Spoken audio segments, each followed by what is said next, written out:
Hey guys, happy Monday. We're so excited to have you here today for our success action call. I am thrilled to get the chance to introduce our trainer for today, who is Heidi Fish. She's joining us from Minneapolis, or just south of Minneapolis, Minnesota. And I met Heidi probably pretty early on in her isogenics journey, and I was only a couple of years in. And she has become one of my greatest friends, dearest allies, and she is a person that all people should aspire to have a Heidi in their life. Her and her husband Brian have built an amazing business. Heidi is just a ball of fire. She's done amazing things with her huge, massive heart of service. They have two beautiful little girls. Heidi's going to share a little bit about her isogenic story, and then she is going to bless us with some amazing knowledge that she has spent hours and hours and hours training to understand Instagram and how to use it in your business. And she is gifting us this training today. So Heidi, thank you so much for joining us. And I'm so excited for everybody to have the chance to learn from you. Awesome. Thanks, Julie. And thank you, Meredith.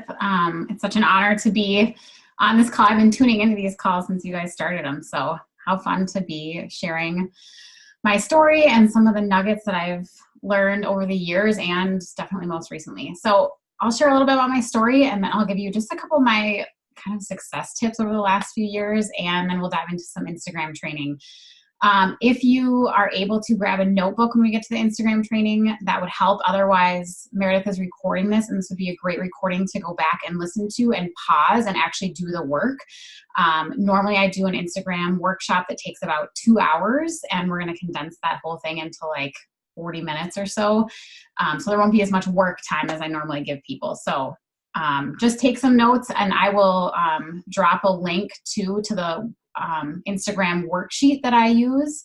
I'll drop that into the chat a little bit later. So definitely save that link. There's a great PDF in there with tons of information. So I started Isogenics about almost 5 years ago now. I was nursing at the time to our sweet little girls, our twins. And I had come from the school of thought of whole foods and meal prepping, and just really, I felt like I knew what to do. That was virtually impossible with little babies, and we were in and out of the hospital. And I just always found myself spending all day on Sunday prepping, and then by Tuesday, like the bag of Dove chocolates literally became my best friend. And I threw away hundreds of dollars of produce. So I reached out to a friend on Facebook who was talking about isogenics. I'm like, whatever you're doing, it sounds amazing. And as soon as I'm done nursing, I'm on board. And she's like, actually, you can do it while you're nursing. So I read a lot of the articles and did my research. I was like, okay, I'll do the shakes and bars and just get started. And I noticed a huge difference with that, just having that simple nutrition that I didn't have to think about. Getting it in my body, and then sitting in a product group like many of you are in, and just like watching everyone. And at that point, I still thought everyone was a little crazy. Like, these people drank the Kool-Aid, like it's shakes and bars, hello. So I told my husband, and I would sit in bed and like look at all these pictures and read posts. I'm like, okay, when I'm done nursing, we're going to try this whole 30-day thing and the cleansing, and we're going to see if it's really as great as all these people say it is. So we jumped in, and of course, a week in, we were like, wow, we really do, like, we were handling the stress in our lives better. We actually ended up back in the hospital, like right when we started our 30-day, and we were able to bring it with us and not be eating hospital food for every meal of the day. And it just became such a blessing in our lives in a way to allow us to show up as the best version of ourselves so we could be there for each other and for these little babies. And it grew from there into, yes, we had the weight loss, but more the biggest impact for me in this journey has really been about the self-love and the belief in myself. And so much of that comes from this amazing community of people that Isogenics attracts. So that is a big part of my story. And I'll talk a little bit more about that when we get into the Instagram training. So that's kind of my product journey. I then started sharing about 6 months in, and it grew from there. And here we are now. I'm not going to spend a lot of time talking about my business story at this point, because I'll touch on some of it with my tips. So I've got 5 tips that I wanted to kind of mention when I think back on my journey and what's helped me kind of make it through the ups and the downs, because it is a roller coaster. It's not a straight line. So number 1 is mindset is everything. It is absolutely everything. I remember so many times at events early in my journey, people saying like their number one tip is personal development. And I'm like, what does that mean? Like, I'm reading the books and the podcast, but what does that really mean? What does it mean to do personal development? And what I always say is that it can't just be consuming the content. You can't just you could listen to all the books, and just listening to it is not going to move the needle like you need it to in your life and your business. You have to look deep down at your own stuff and where your limiting beliefs are and work through them. And a lot of times that requires hiring someone, whether it's more of like a group course or one-on-one therapy or whatever that may be.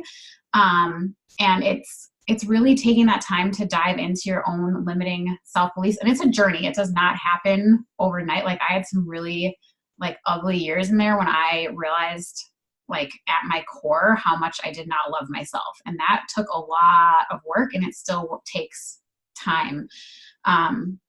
It's decades of other stories that have become my own, and letting go of those takes a lot of work. So mindset is everything. So I recommend that you find some way of diving deeper into your personal limiting beliefs. The next part about mindset is, what does your daily routine look like? Again, are you just waking up and consuming, which is great. It's important to be consuming, but are you putting things into practice? Are you writing out daily gratitudes in the morning? Are you writing out affirmations? Find some routine. It's great if it's in the morning. Sometimes that always doesn't work with kids. Maybe it's after they go to school. Maybe it's before you go to bed. But if you can just carve out 5 or 10 minutes a day where you are actively working on your own mindset and pouring that positivity into your own brain, and again, not just consuming, but writing it out, will really help you in your business and how you're showing up in your conversations. And then that kind of leads into the energy and the state in which you're contacting people. There was something that happened like in my mindset at NYKO, and I came out of there with just a different energy, and it was crazy how much people responded to me differently. Like same type of message, like no new information. It was the energy and my state behind it. So if you are in a crappy state of mind, don't do your reach outs just to get them done. Do something to change your state. Maybe it is consuming some material for your mind. Maybe it is writing out positive affirmations. Maybe it's doing 10 jumping jacks and looking yourself in the mirror and telling yourself how amazing you are and that you're a servant leader. Whatever it is, change your state before you do your reach out so that there's the right energy behind it. It will make a huge difference. Number 2 tip, the law of non-resistance. A lot of you have heard me talk about this. I'm a big believer in the law of non-resistance. It comes from this book, Working with the Laws. It's all about like the principles that govern our universe. It's Christian based. So if that's your jam, even if it's not your jam, it's got a lot of really great content in it. So when I think of the law of non-resistance, I think of water going down a stream. And as water goes down a stream and comes to logs and rocks, it doesn't just like keep bouncing into them, right? It goes around, it finds the path around them. It doesn't waste energy like pouring into that log and that rock. It moves on and it goes on to the next thing and it finds the next path. So I've always had that mentality in my business that when you get the no's and you don't hit the deadlines, like you can't put your energy there. The more time you spend, like, I'm not saying to not be disappointed and not be hurt, like feel the feels, but then move on. Because the more time you sit there and bang your head against the log, the less likely you are to go around it and find energy and momentum in the water moving down your stream on your journey. I just wanted to read this right out of the book because I think it's so well said. It says, the law does not require us to work over or against the things we do not want. So you're not trying to like resist the things that you don't want in your life, but it does require us to work with and for that which we want. We dare not give our time, thoughts, and energy to that which is opposed to what we want.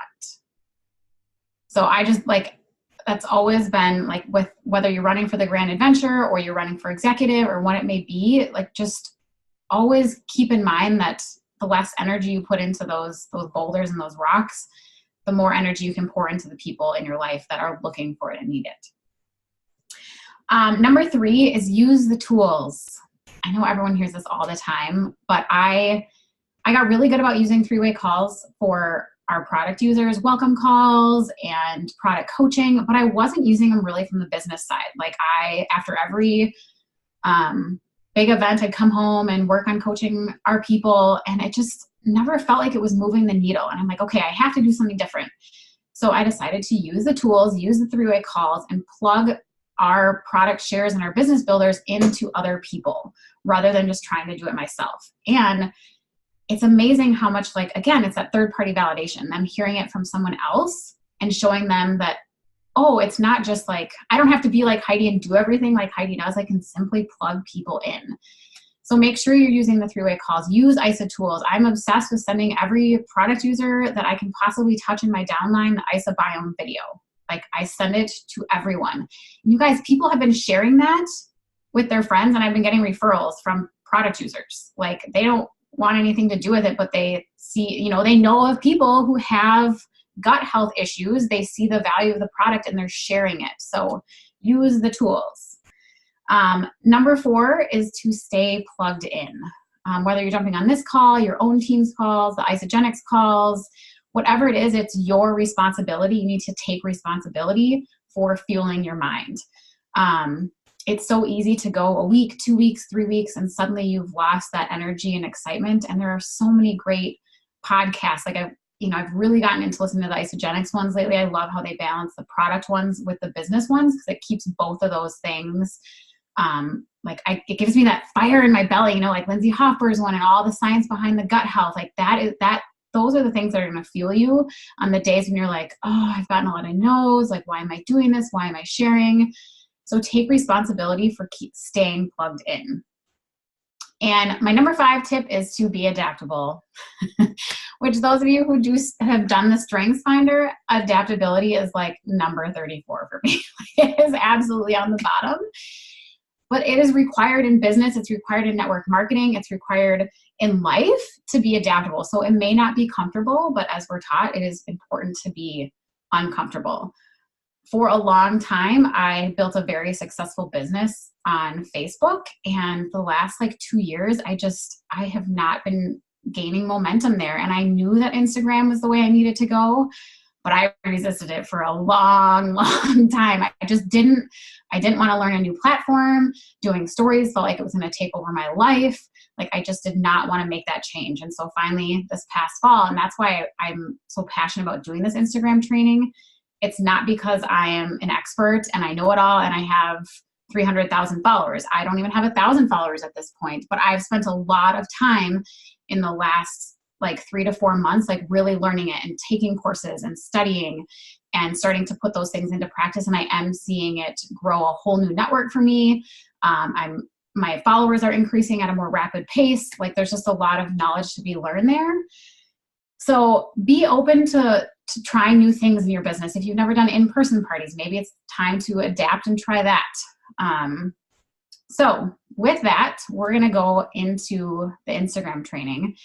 And like I said, I am not an expert. You may hear something, and Instagram is changing all the time anyway. So you may hear something on this call, and then tomorrow you're going to hear something different and say, I didn't know what she was talking about. So just take what helps you, take whatever you can implement, into your Instagram business journey right now, and then leave what's not serving you. So I'm going to drop a Google Drive link in the chat. There is a PDF worksheet there. So if you guys want to grab that and print it off at some point, I also recommend downloading the Plan app. I found that to be a very, very helpful tool in my journey. So Instagram is really a handshake. It's a way for you to tell people about you. When you think of the millions and billions of people on Instagram and all the people building businesses and even all the people building network marketing, health, and wellness businesses, the only differentiator, obviously Isagenix is a differentiator in itself, but even amongst Isagenix, the main differentiator is you. And so it's really about showing people what makes you special and why they would want to do business with you. So Instagram is not about selling a product. It's about selling you in a sense. And from what I've studied, they say about 20% of your content should be related to or about what you're selling. And you always want to keep in mind that you're solving a pain point. How can you speak to where you were previously, not where you're at now? And I love this quote, stress work is never our best work. So planning your social media ahead of time is super important. I used to feel like Instagram and stories is this way, but like as far as your grid and making your posts, that it had to be real time, that I had to post stuff that was going on in my life like that day or in the last week. It just felt like it had to be like a timeline of my life. And what I've realized is it totally doesn't have to be that. I mean, I've been using pictures recently from like our engagement photo shoot like 8 years ago. So don't feel like you can't take pictures from other times in your life and still use them if they are portraying a feeling or a story about your life.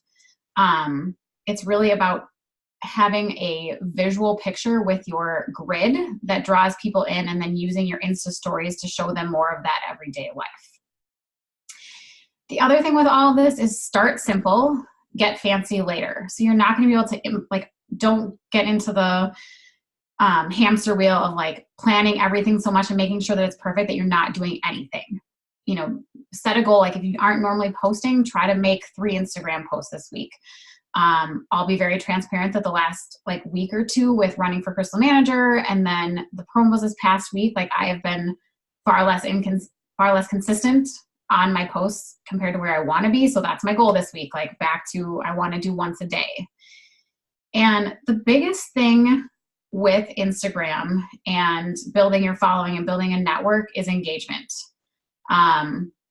So the whole planning piece is so that you have your posts ready to go for a week or 10 days. So when you sit down to actually do the post, rather than spending a half hour creating the post, you're spending a half hour engaging with your network, engaging with your audience. I always try to do a minimum of 15 minutes engagement ahead of time. So responding to DMs, reaching out to people, liking on things, commenting, finding new people to follow and engage with. And then I make my post, and then I spend at least another 15 minutes afterwards engaging.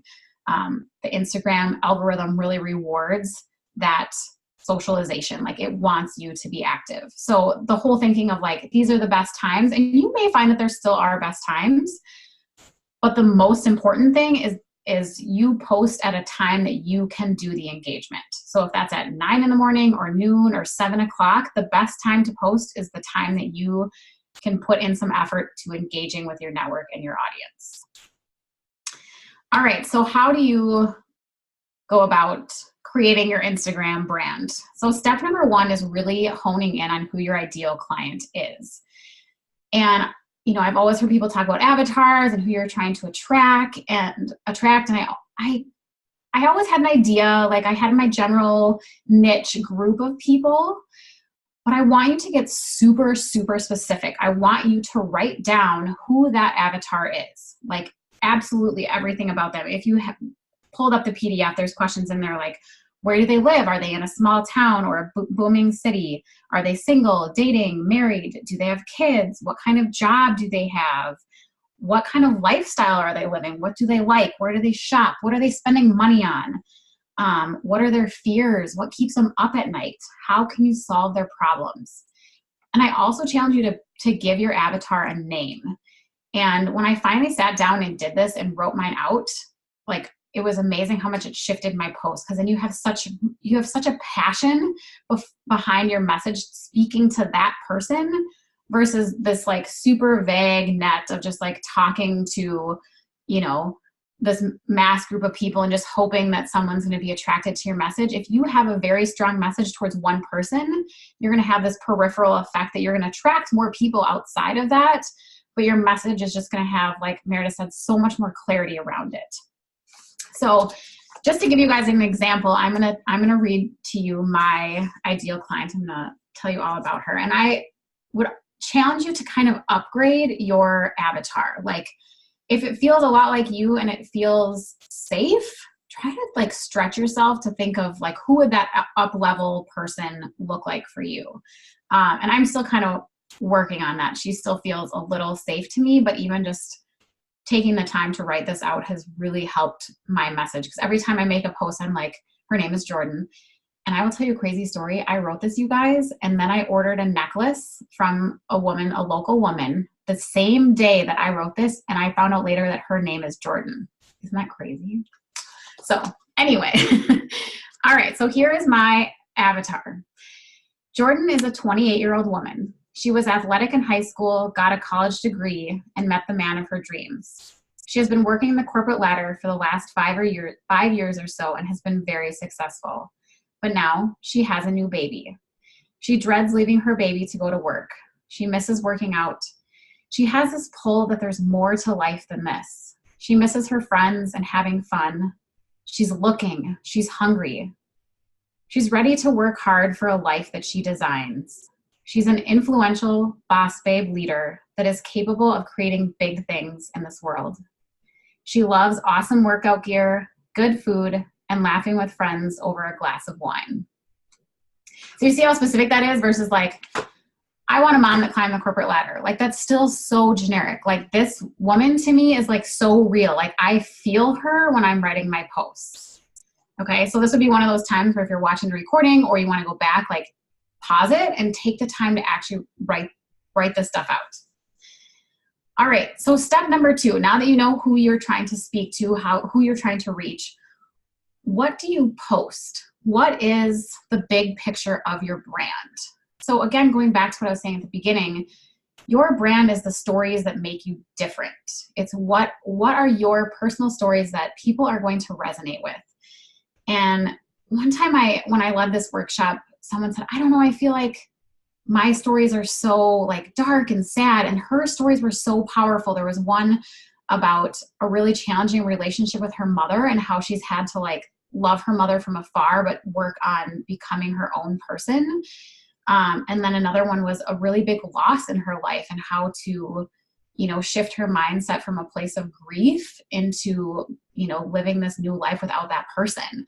She's like, I just feel like those are so sad. And I'm like, no, those are so powerful. And people are going to relate to you and they're going to want to connect with you because you are sharing something that they don't know how to navigate themselves. So those stories that are potentially painful and unique to you are amazing stories to share. So in the worksheet, there's kind of 2 different areas of identifying your stories that make you unique. One of them is your transformation stories. And then one is just the stories in your life that make you different, that people will be able to connect with you. Again, I'm going to just keep sharing my stuff so you guys have some examples, and then you can go back and work on these things on your own. So I would challenge you with the stories of transformation to look beyond like, oh, I lost 60 pounds, which is an amazing transformation, and you do want to weave that into it. But what actually transformed to get you from that place? Like, what was that mindset shift? Or what was the, realizing that you were worthy, or stepping into a community of people that actually loved you no matter where you were at? Like, what is that thing that actually led to your physical transformation? So for me, my 3 transformations are my story of self-love and belief in myself. The post-baby body journey, but more so within that, is letting go of the scale and not being defined by a number. Just truly loving my body where it was at, regardless of inches or number on the scale. And then the third one is going from the mindset of an employee to an entrepreneur. Like, I was an awesome employee, and sometimes I really struggle with being an entrepreneur and feeling like I'm, carrying this whole business, and really navigating that transition. So those are my 3 transformation stories. And then the 3 stories about myself that I feel like I can create connection with are just the stories with the twins. And I really feel this connection to families going through medical challenges and helping them with their mindset. Because I feel like a lot of people in that time in their life don't have the mindset tools to make it through those situations and still be a whole family at the end. Divorce. Both Brian and I were married before, and now we have an extraordinary marriage, and just sharing those stories of the pain of divorce, but then being able to find true love and the effort and the communication it takes to have an extraordinary marriage. And then the third one is going from an overachiever into leaning more into what I love and actually fills up my cup versus what I think I need to accomplish. So those are 3 stories that I often tell. So once you kind of identify your stories and what's unique to you and your transformation, then it's trying to figure out what are those things you want to be known for besides Isagenix. Like, what is your brand? What are the words, the feelings, the emotions behind your brand? And in the worksheet, this is kind of broken down into 2 segments. And if it feels more authentic to you to kind of combine it into one, that's fine. Some people are very visually driven and they want to have a very specific look to their Instagram. And I'm going to give you 2 people to go look at. If you're not on your phone, this will be easier, but I just want to give you 2 quick examples of people's, just so you can see when things are visually different. So this is Natalia's. She was the one that trained, and you'll see a very specific color palette to hers. I've tried to do that and it just doesn't work for me. And so that's why I'm giving you guys some examples of, and just showing you that it's really about finding what resonates with you. And when you're looking around on Instagram, like, look at the pages that attract you. What is it about them? Is it because there's a certain color? Is it because there's black and white? Is it because a feeling you get from them? Like, just really pay attention to what attracts you. And this is, I point out these 2 examples because they're very, very different. Zach has a very clear pattern to his page. It's all black and white. It evokes very different feelings for me, but he has a ton of great content. His captions are super powerful. So just start paying attention to that and think about how you want people to feel when they look at your grid. And remember that they only have usually have 5 to 10 seconds to make that impression. So when I think of the words that I want people to feel, my branding words, I want people to think authentic self-love, passionate, and fierce. Those are what I think of as like my branding words. And then as far as colors, emotions, vibes, I do like bright colors. If you go back in my grid a little ways, you'll see I experimented with black and white, like alternating for a while, and it just didn't feel good to me. It felt like I was trying to be something that I wasn't. So play around with it. Your grid's going to keep changing. So, but I have noticed I don't like things that are cluttered. And when I would look at some of my older grids, I'd be like, oh, it's just like so busy and hard to look at. So I've tried to focus more on just having bright, clean colors and less clutter versus a specific color for me. And then the other emotion I want people to feel is joy. And the third one is connection with my family, connection with the community I have, and connection with friends. So really thinking about how you want people to feel when they get to your page. All right, so after you've gone through that, you've worked through your stories and just kind of that general brand you want, then you can kind of take those and condense them into your 5 main brand topics. If you were to have an editorial magazine and you had the table of contents and you had your 5 main categories with all the subtitles, what would those 5 main categories be for you? Those are going to be your 5 brand topics. For me, they're parenting, marriage, time freedom / entrepreneurship, self-love, and nutrition. Those are my 5 brand topics. So that's step 3 is setting your 5 brand topics, and then we'll expand on those in a little bit. Okay, so you kind of have your big picture of who you're trying to attract and what stories make you unique and what you want your brand to look like. So now what do you say? What do you talk about? Always come back to 3 main things. You're trying to inspire people, you're trying to educate them, and you're trying to entertain them. And this is all in the PDF that I sent over, but if you're ever feeling stuck on what to say, there's a great list of prompts in there. Tell a story, ask a question, make a list, make just like a short and sweet, like one-liner. And when you think of your stories, don't be afraid to feel like you're repeating yourself, because just because you have like those stories of transformation and the stories that make you, if you've told them once, people are going to resonate with that and they're going to want to hear more parts of that story, and they're going to want to hear it again. Plus, not everyone is going to see that story every time, just the way the algorithms work. So it is important to keep repeating those stories and mixing them in with more information about your products, so that people remember like, oh yeah, oh, I love it when she, shares the stories of her infertility struggles, because it's so real to me and it makes me realize I'm not alone. And then the next day they're going to see you talking about gut health, and they're going to go, oh, I really struggle with my gut and I feel so connected to her. She's the one I'm going to reach out to and ask for help. So those personal stories and repeating them are what's going to bring people back to you versus the other person that's talking about nutritional cleansing or gut health. Okay, so from your 5 brand topics, and you've got, it's your table of contents. Next, you're going to brainstorm a list for each one of those topics, kind of sub-stories that you want to tell around each topic. For example, parenting. These are the kind of stories and themes that I tend to tell a lot. My struggle with patience or lack of patience. Being present with them and not like always thinking about what I have to do next, and just being able to really find joy in the moment right now. My communication with them and just being honest with them when I am struggling and why, and having that discussion with them. Letting go of control and perfection when it comes to parenting.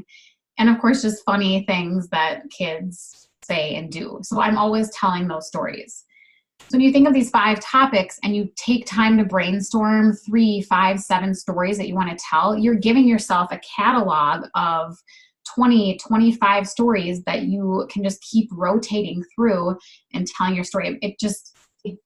Rather than having to sit down and be like, okay, what am I going to post about? You can look at your list and say, oh, I haven't told a story of, letting go of control and perfectionism in parenting in the last like 6 or 8 weeks. I've definitely had a situation recently. I can put a cute picture of the girls and tell that story. So it's really a resource, a tool for you to stay consistent in the stories you're telling, but have a place to go back to when you're sitting down and planning your social media. If you guys ever have questions, I'm like I said, normally I do this over a 2-hour period, so I'm just like breezing through things. All right, so you've got your stories. Step 5 is hashtags. I was like super overwhelmed by hashtags. And there's 2 different types of hashtags. You're either going to use hashtags in your post, in the caption, or you're going to use them in a separate comment. And if you read the PDF closely, it's actually, they're called covert and overt, and I still can't tell you which one is which, but just know that there's a difference. The ones that are in your main caption are kind of your, like, almost like think of it as like topics. Like I did one today on congenital heart disease and my daughter being a heart warrior. So those were kind of the only 2 hashtags that I used in my caption. And then you can put a subset of them, either doing the periods and dropping it below in the caption, or you can do a separate comment. When you do the separate comment, the hashtags are still searchable when someone is looking for that hashtag. Does that flag you on Instagram? Tell me more about what you mean, Meredith.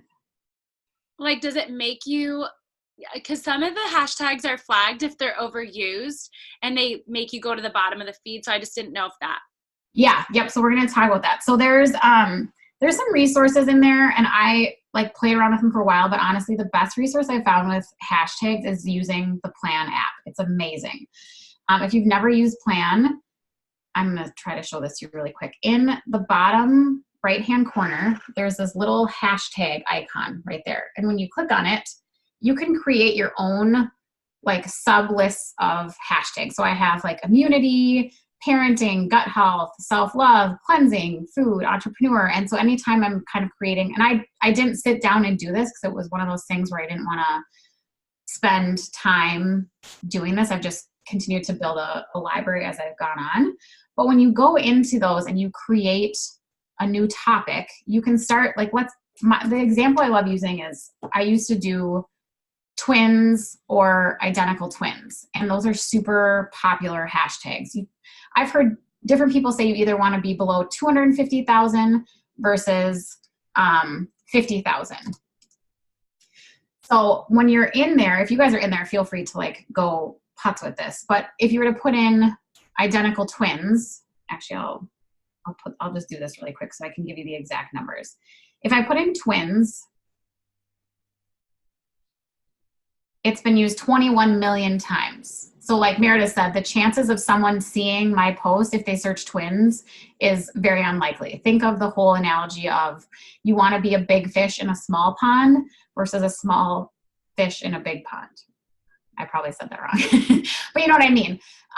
So you want it to be specific so that you're searchable and people see your post, but you don't want it to be so obscure that there's only like 10 other posts out there because no one's going to see it. Unless you're building a hashtag specifically for your brand that you want to keep building over time, then it can be super specific.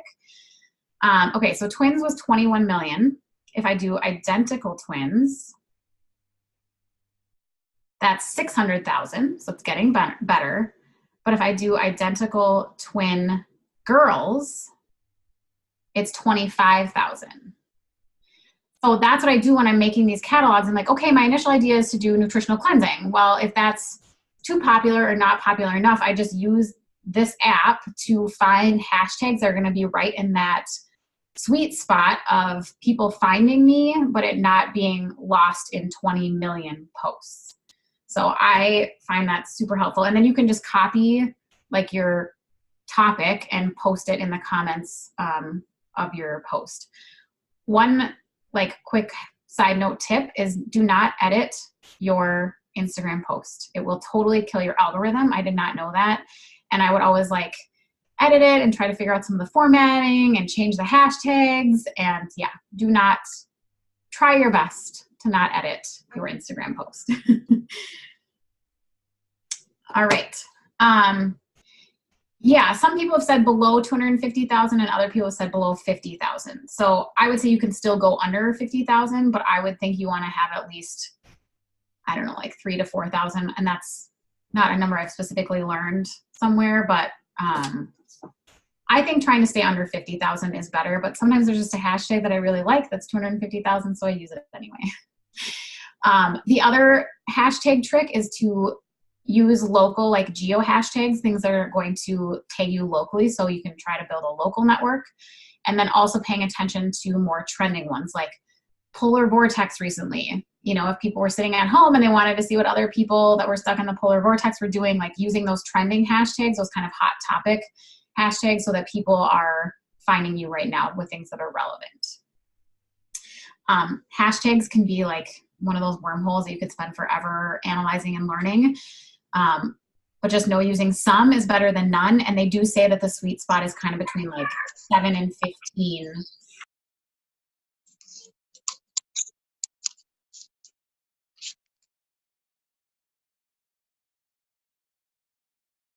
You kind of, I mean, part of it is knowing, like, it'd be like, what's an example? I do a Minnesota brewery running series in the summer. So if I were to use that hashtag, it's going to be local to Minnesota. Other people that are running those brewery races are going to be able to find me based on that local hashtag.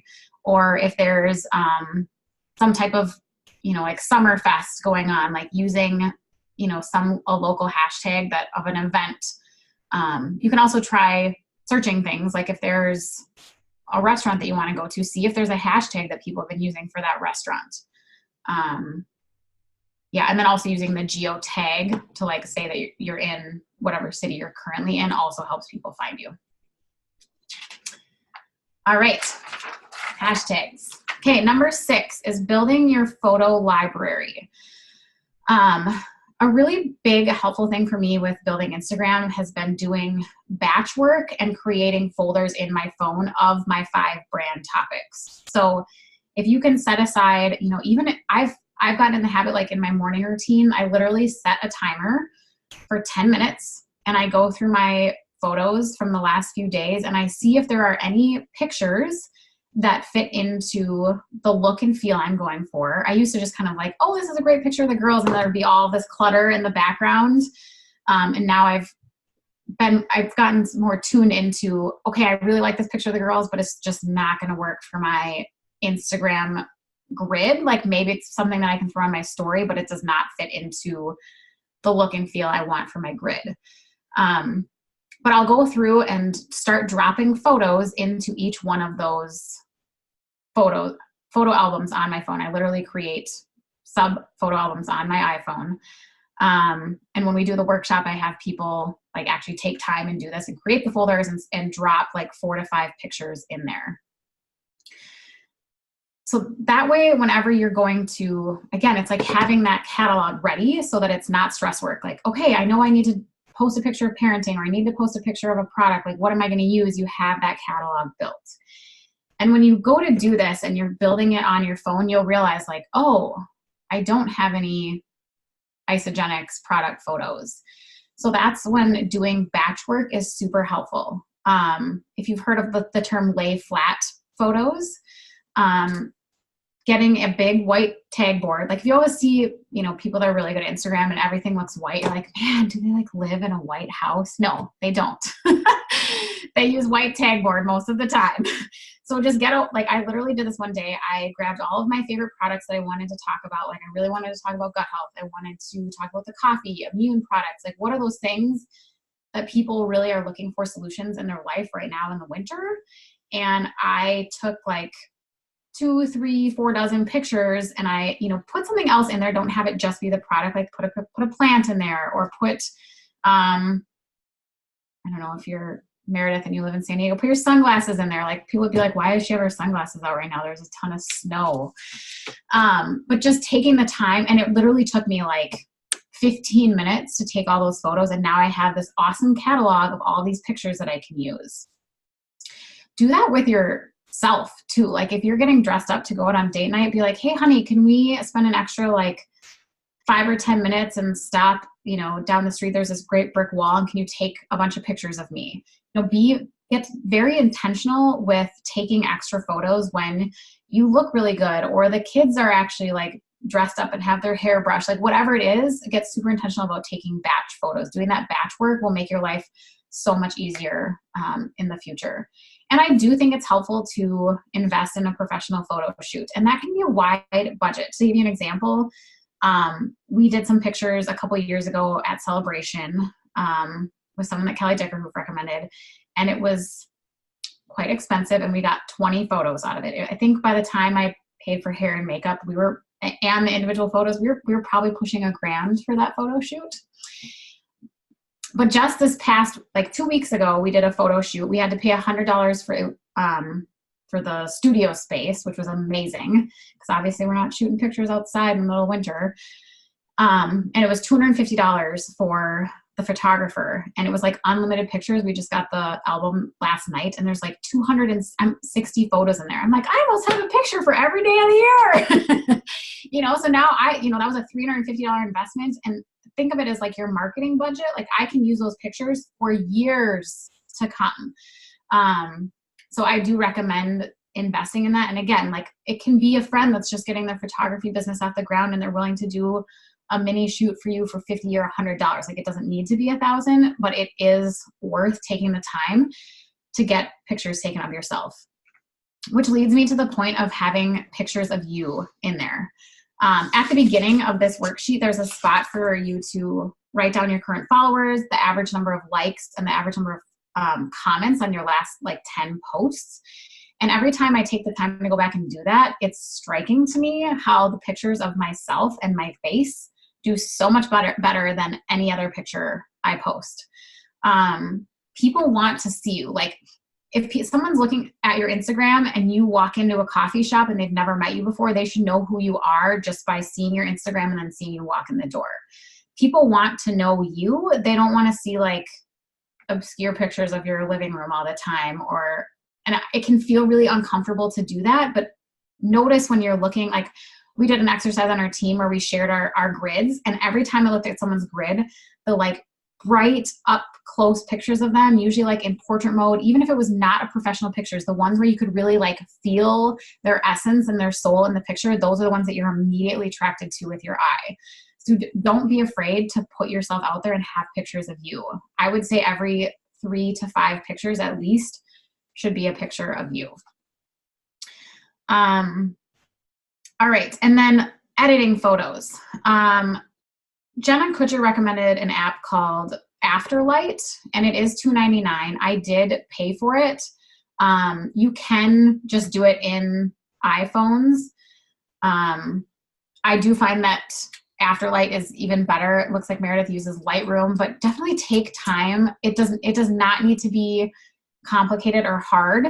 I listed in the worksheet just kind of different steps you can go through, but even just like lightening the exposure, lightening the photo, and then you playing with the highlight and the temperature to make it brighter and make the whites whiter can make it so much more visually attracting. Like the more you start paying attention to people's photos, you'll realize that those bright, vibrant pictures attract you so much more than a poorly exposed, unedited photo. So that's the other thing that I will sit down and do in batches is edit my photos. Okay, so you know your overall brand. You've played with your hashtags, you know your brand topics, you know your stories. Now, how do you put this all together? Like I said, I love the Plan app. I'm sure there are other ones out there. But I love sitting down on sometime between Friday and Sunday, depending on my week, and putting the photos into the Plan app. And again, if you've never played around with this, you can, when you have photos in your grid like this, kind of like with an iPhone, you can hold one down and then move them around and play with the grid and be like, oh, okay, I don't like that one there. I've had too many pictures of my kids next to each other, or I've got too many Isogenics products, or whatever it may be. You can really play with the grid and see how that looks visually best to you. And then in that app, you can also type out your posts.